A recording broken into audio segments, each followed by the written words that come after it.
বিশাল আকৃতির এই গরুটি প্রায় 10 ফুট 4 ইঞ্চি লম্বা এবং উচ্চতা প্রায় 6 ফুট 5 ইঞ্চি। এবারের ঈদে বিক্রির জন্য শাহিওয়াল জাতের 25 মণ ওজনের রাজাবাবুকে প্রস্তুত করেছেন ব্যবসায়ী রিজু ও সুমনা দম্পতি। কোরবানির ঈদ উপলক্ষে সব ক্রেতার নজর কাড়বে রাজাবাবু। স্থানীয় বাজার থেকে কিনে প্রায় 1.5 বছর থেকে রাজাবাবুকে লালন পালন করে আসছেন তারা। খাওয়াননি কোনো প্রক্রিয়াজাত খাবার। দানাদার খাবারের পাশাপাশি তার খাদ্য তালিকায় রয়েছে ধানের গুঁড়া, ভুসি, ছোলা বুট ও সবুজ ঘাস সহ সকল দেশীয় খাদ্য। প্রতিদিন খাবারের জন্য রাজাবাবুর পেছনে ব্যয় হয় 700 থেকে 800 টাকা।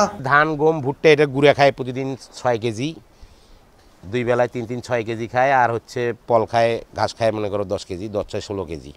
আর ওকে বাড়তি কোনো আমি খাবার দিই না। আমি ওকে একটু খাওয়ার সঙ্গে একটু হালকা খাওয়া সোডা দিই, যেন ওর কৃমিটা বা ইয়েটা না হয়, এই জন্য একটু খাওয়া সোডা ইউজ করি।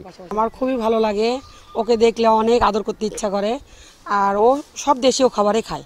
রাজাবাবু নামের বিশাল আকারের গরুটি দেখতে খামারে প্রতিদিন ভিড় জমাচ্ছেন উৎসুক জনতা। রাজাবাবুর পরিচর্যার দায়িত্বে থাকা ব্যক্তিরাও তাকে ভালোবাসেন পরিবারের সদস্যের মতো। রাজাবাবু দেখতে খুব সুন্দর, বিভিন্ন থেকে লোক এসে দেখে পছন্দ করে, নেওয়ার জন্য ইচ্ছুক হয়।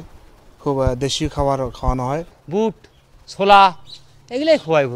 বাইরে জিনিস কোনো কিছু আমরা খাওয়াই না। আমরা নিজেরাই মিশ্রিত করি, আমরা নিজেরাই খাওয়াই। মিশ্রিত খাবারেই আমরা সবসময় খাওয়াই। আমি দেখশন করি, অনেক ভালো লাগে। গরুটা মায়া লাগে অবশ্যই। এত বড় গরু যে দেখশন করতেছি, এটা একটা মানে ভালো লাগার বিষয় একটা। প্রাণী সম্পদ বিভাগের পক্ষ থেকেও সবসময় রাজাবাবুর চিকিৎসা ও খাবার ব্যবস্থাপনা সহ সার্বিক বিষয়ে খোঁজ রাখা হচ্ছে। যে খামারিরা আছে তাদের যে স্পেশাল এই ধরনের রাজাবাবু নামে গরুগুলো আছে, আমরা সার্বক্ষণিক তাদের নজরদারির মধ্যে রাখতেছি।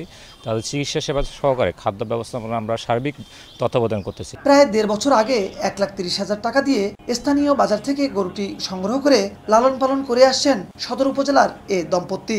এবারের কোরবানিতে রাজাবাবুকে 7 লাখ টাকায় বিক্রি করতে চান রিজু ও সুমনা দম্পতি। বিপ্লব ইসলাম, সময় সংবাদ, গাইবান্ধা।